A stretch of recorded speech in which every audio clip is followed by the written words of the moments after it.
What's up, guys? Welcome back. Thanks for being here. Now, today, since it's a Sunday and I kind of want to make this an off day, just so I can chill out and not have to edit too much and so on and so forth, I thought I'd have a quick discussion about a phenomena that I never thought would come up in my D&D and especially DMing career, and that is burnout, DM burnout specifically.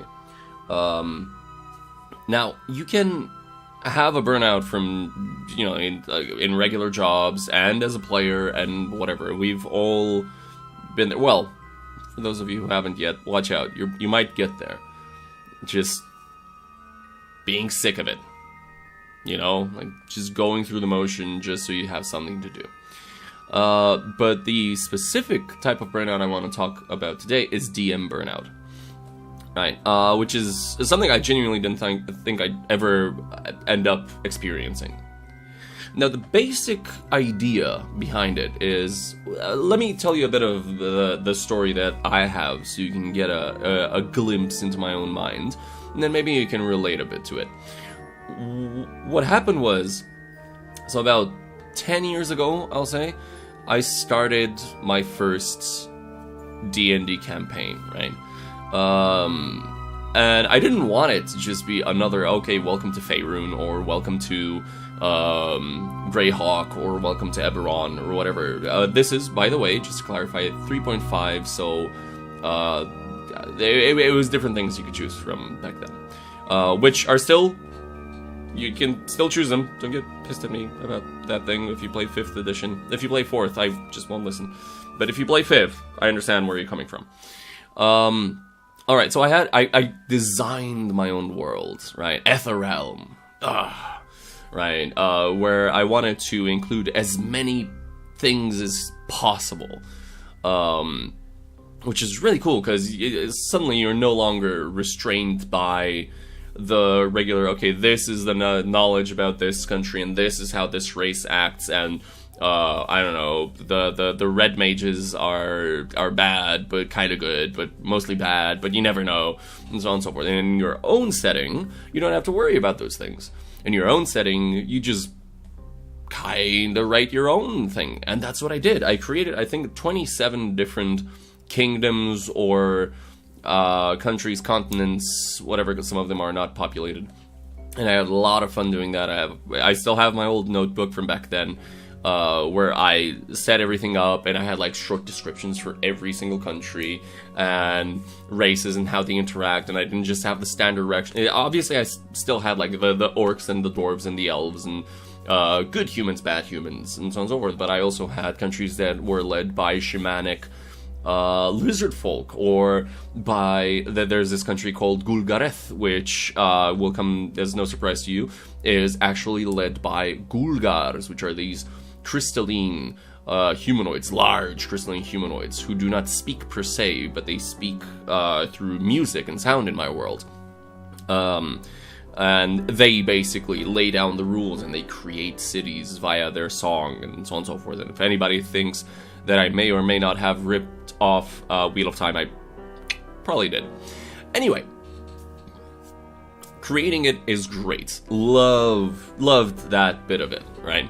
And then, thankfully, I had I had enough friends, and thankfully I still have those friends, that really wanted to go into Dungeons and Dragons. And because we were all kind of at the beginning, it was my first proper DM campaign. For them, it was the first time that they could kind of let loose. We'd said we'd use as many books as possible, and so we started a campaign that lasted like 2.5 years in real life. It just expanded everywhere. It was beautiful. their hunt for Mafalgor Thakar, the infamous Lich, but at the same time fighting Tithrikaxin, also casually known as Thirax, the Great Worm White Dragon, because in my world there's only one great worm of every one of the 10 types of dragons described in the original Monster Manual. And so that was one of the bad guys that had woken up, and at the same time Mafalgor was trying to take control, but the gods intervened as well, and the players had the Great Worm Gold Dragon on their sides. And before you say, yeah, white dragons are probably the least powerful, yeah, I made mine a bit more interesting.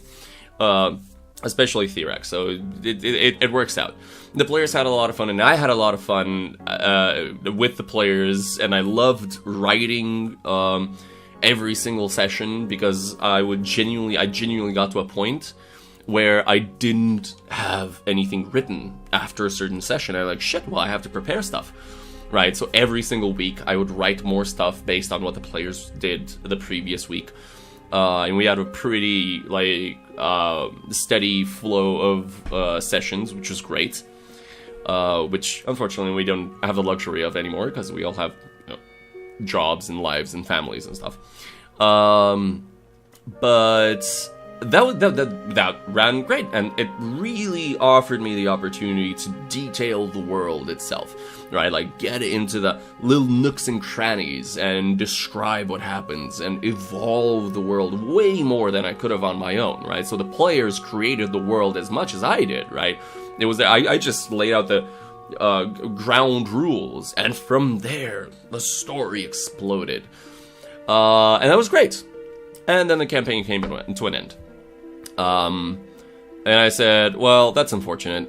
Well, it was still great, but it was kind of unfortunate. Like, I was getting a bit tired of it, especially because we, as a group, were pretty optimizing, especially the players, so they loved optimizing their characters, which is fine. But we had gotten to the point where it was me trying to set up optimal, encounters built specifically to fight them, so that it was difficult, challenging, interesting, but not so much so that I would just steamroll them, right? And at the same time, I didn't want to make it so nothing in the Monster Manual as it was written could go into these encounters. Everything had to be handmade, right? Find the proper templates, increase some stats over there, and so on. So a bit of a chore, and we had kind of forgotten about the story and had gone way more into optimizing combat, which was still cool. I'm not gonna say no, because I love me some good combat, and as a DM, the fact that you have a bit more mobility than the players do to create something interesting gives them something interesting to deal with as well.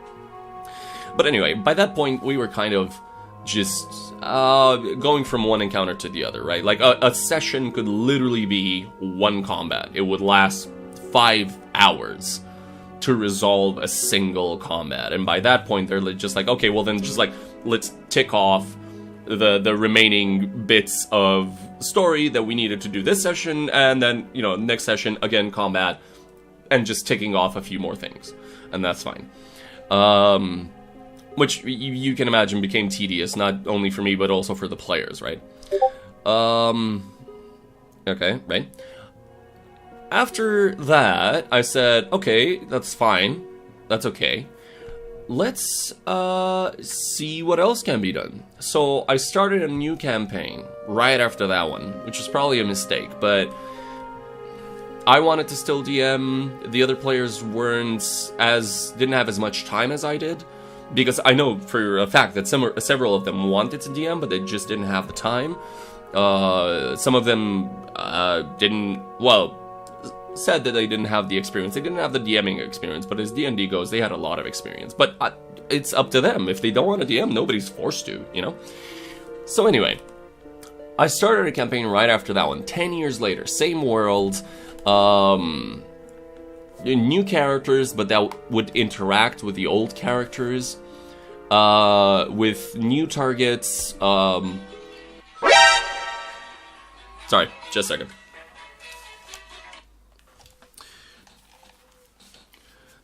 So anyway, what was I saying? Oh, right, yeah. So, we started the new campaign, new characters, but that would interact with the old characters in one way or another.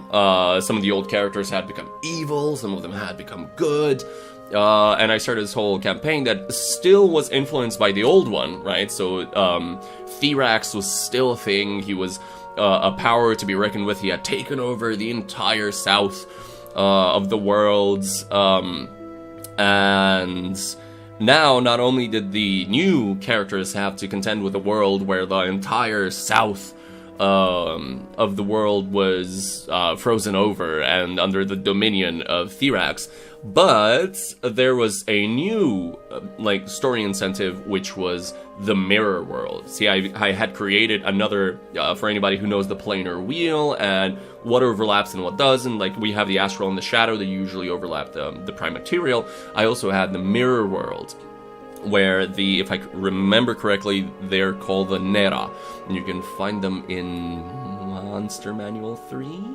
I don't know, I'll remember it and just try to put it down in doobly-doo. Anyway, we had a new thing, right? It's because there's 13 keepers of this world, and that sounded like, like some of the players became keepers to hold back the Nera, but they constantly had to fight. At the same time, there was still the Kalwarti invasion in Thalasia, which was just a great continent. And so the players had a lot of things to deal with, and it was a lot of fun for a long time, until we once again, unfortunately, hit kind of the same snag. We're again focusing on rule bending, not breaking, never breaking. So always as close to what the rules as written would say, without overstepping bounds, and that was fine. And the players did stop the Nera, and I believe they also killed Therax. So a successful campaign that overall lasted 3 years. Which was great, and great stuff for all of us, right?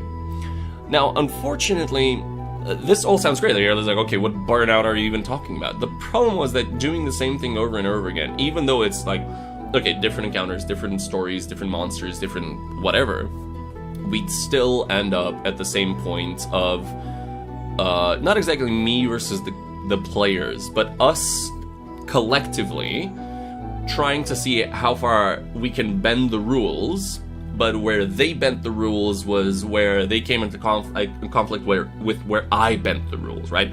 So it was a competition, which is interesting.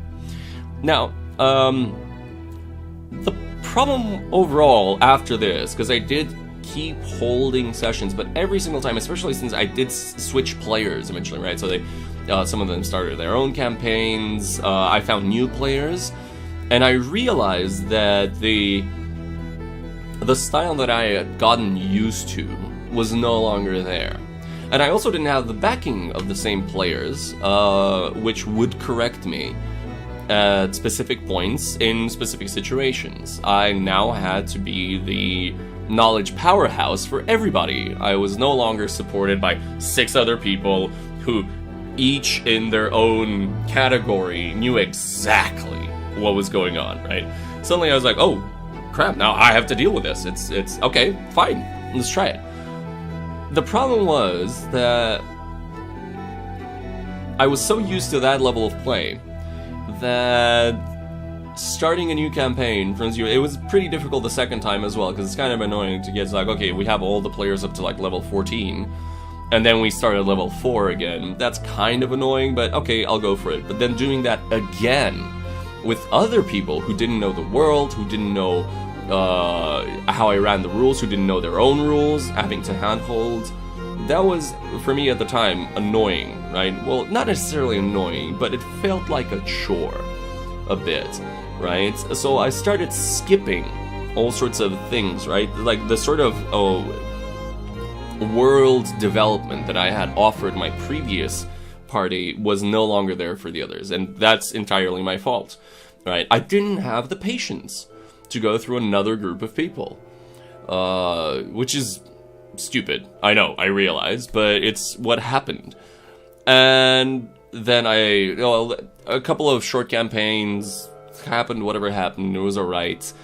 And then I met another group of people who were just as interested in Dungeons and Dragons and rules and story and so on and so forth as my old group had been.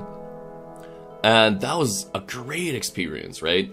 The problem was that they were not as used to my DMing style as my first group had been. And that was where the little rub came along. I wasn't as patient as I should have been, and we ended up like in stupid arguments over stupid rules that overall did not impact the story as much as you know, like all of us made it out to be, especially me. And I started kind of, it was an argument because I wanted to go back to the roots, you know, it's like basic adventuring and so on. Even though I did tell the players, once again, they were allowed to use all the rules, I did kind of want to go back to the grassroots, you know, like, okay, let's start at, you know, like 3rd or 4th level and have a small adventure here and then and so on and so forth. But a lot of the discussions were about building optimized characters. And that seemed tiresome for me by that point, because I had experienced it so much, and I didn't want to go through it with it again. And that's where the burnout comes in, right? And in my specific case, some of you might go through burnout via running the same story, or via having to revisit the same world, or via having to see the exact same characters played again and again. Right, and it's stupid because you take this thing that is a hobby and that you love and that the players love and everybody wants to be a part of, and suddenly collectively you turn it. But you as a DM, are more at fault than the players. Not always, but mostly. You turn it into a chore for all of you and a reason to just argue, which is stupid. You're gonna lose friends. I've lost friends over this shit. And it's not funny. It's not funny. And that's when eventually I just said, you know, after another 4 years of doing this, I eventually just said, fuck it. Fuck it. I didn't have the patience to go through that anymore. I didn't want to write anymore. I didn't want to create encounters anymore. I was basically just throwing random encounters straight out of the book. I didn't, like, spend the time that I used to, which... given I didn't have the same time available anymore, but I know I could have made more time for the campaign and for my players, which I didn't. I genuinely think I spend more time arguing with my players than actually building something beautiful for them. And that was the point where I realized I'm no longer a good DM. I'm no longer, like, all of the bases, everything I need to be a good DM is there, I'm just not using it. And that's the kind of burnout that you gotta watch out for. Unfortunately, because it's going to rub you, it's going to rub the players, and you're all going to, instead of collectively having a good time and getting together and building a great story and having fun, you're just going to end up annoying each other. For the dumbest reasons. For the dumbest reasons. And I, as a DM, did not react well to this, unfortunately. But I was burnt out. And I should have just said, you know what? Some of you said you wanted to hold campaigns. I should have stepped away from the situation and said, you know what? I want to hear what kind of stories you guys want to build. I want to be part of these stories as much as you have been part of mine. But I didn't. It was the thing like, okay, no, I am the DM. I've got the experience. I can do it. And I couldn't. And that's where I messed up. What kind of got me out of this was one of my friends saying, hey, okay, I'm starting a Shadowrun campaign, would you like to join? And I said, you know, I was like, okay, well, I'm not writing another campaign, so sure, why not? And just spending time with other friends and not worrying about stuff and just, like, imagining how the story's gonna go and what I should be doing in it and what others should be doing in it, but not necessarily having to take action, right, other than my small bit as a party member over there, kind of brought me back to the roots that wanted me to start DMing again, which is why I'm writing again right now. I'm preparing to start a new campaign. But my advice to you is step away from time to time, you know? Either don't get, especially if it's your world. That's possibly one of the reasons why I got so uppity about it, because it's because it was my world, right? So like, it's a personal matter. Even if it's your world, even if it's, you know, every single line is written by you, everything is created, every bad guy, every encounter, every monster, every NPC. Don't let yourself fall into that pit of just burn out, because you're gonna do a worse job than a newbie DM would. Because suddenly, instead of holding a proper campaign, you're nitpicking about why the campaign isn't going well with people who honestly could do without that. So it took me a while. It took me about a year to, you know, I was just chilling and playing a player to say, okay, I think I'm ready to try this again. And I'll start again from the base and just aim for having fun, not necessarily to recreate the original feeling that my first campaign had, which was a great success, but everything after that has just lived in its shadow. And I think it's unfair to the stories the players and I are writing together, and it's unfair to the players themselves to have to deal with, you know, what basically amounts to hubris. So yeah, there it is. What can I say? Don't let your past drag you down. Don't be a dick. Know how to, when to, like, step away, and keep a cool head at all times. You know,